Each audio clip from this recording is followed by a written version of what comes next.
चैत 15 गते तिनकुनेमा ज्यान गुमाउने मध्येका एक थिए सबिन महर्जन।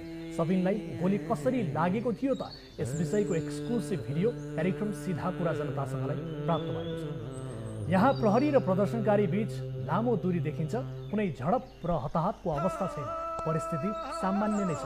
प्रदर्शनकारीहरूले कतै आगजनी गर्न लागेको, कुनै धनजनको क्षति गर्न लागेको पनि देखिँदैन। भिडियो फुटेजमा प्रहरीहरू स्वयं कुनै सङ्कटमा परेको, उनीहरूले आफ्नो ज्यानको रक्षा गर्न नसकिरहेको फुटेजबाट पुष्टि हुँदैन। मानिसहरू सडकमा दौडेको, आत्तिएको पुष्टि हुँदैन। उनीहरू केही हतारमा हिँडेका छन्। यसैबीच गोली चल्छ। गोलीको आवाज सुनिन्छ। निकै पर प्रहरीले वाल बनाएर बसेका छन्। सडकको डिभाइडरमा हात राखेर उभिएका थिए सबिन महर्जन। त्यही बेला गोलीको आवाज आएपछि मानिसहरू चनाखो भएर हेर्छन्। यता सबिन भने ढलिसकेका छन्। एकपटक आवाज सहितको यो फुटेज हेर्नुहोस्।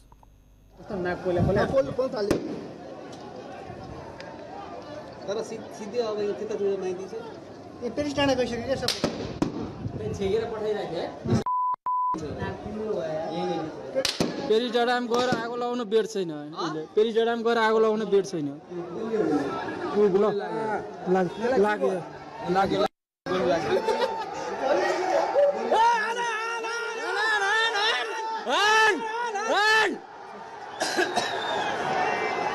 यो एक्सक्लुसिभ भिडियो हामीले देखायौँ। यस विषयमा सरकारले अनुसन्धान गर्ला नगर्ला थाहा छैन, तर प्राप्त भएको भिडियो फुटेजमा गोली चलाउने अवस्था थियो भन्ने हाम्रो विश्लेषणले चाहिँ भन्दैन। यो भिडियो फुटेज हामीलाई प्राप्त भएपछि जस्ताको त्यस्तै हामीले प्रसारण गरेका छौँ। यसमा हाम्रो तर्फबाट कुनै काटछाड गरिएको छैन, दोहोऱ्याएर देखाएका छौँ।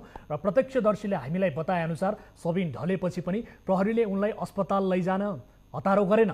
धेरै बेरसम्म सबिन भुइँमै ढलिरहे र पछि धेरै बेरको समयपछि मात्रै जब प्रहरीले गाडी बोलायो, त्यस पछाडि कुनै सामान बोराको सामान हाले झै उनलाई गाडीमा हालियो भन्ने खालको चाहिँ नि ती प्रत्यक्षदर्शीहरूले हामीलाई बताएका छन्। उनलाई घाइते अवस्थामै एम्बुलेन्स बोलाएर अस्पताल पुर्याउन सकिएको भए सम्भवतः सबिन बाँच्ने अवस्था थियो भनेर ती प्रत्यक्षदर्शीले हामीलाई बताएका छन्। जस्ताको त्यस्तै हामीले भिडियो देखाएका छौँ। हामीलाई लाग्छ कि यो घटनाका लागि, ठुलो एउटा अनुसन्धानका लागि यो पनि एउटा आधार हुनसक्छ र यसलाई पनि आधारका रूपमा लिइयोस् र यो घटनाको सूक्ष्म ढङ्गबाट अनुसन्धान गरियोस्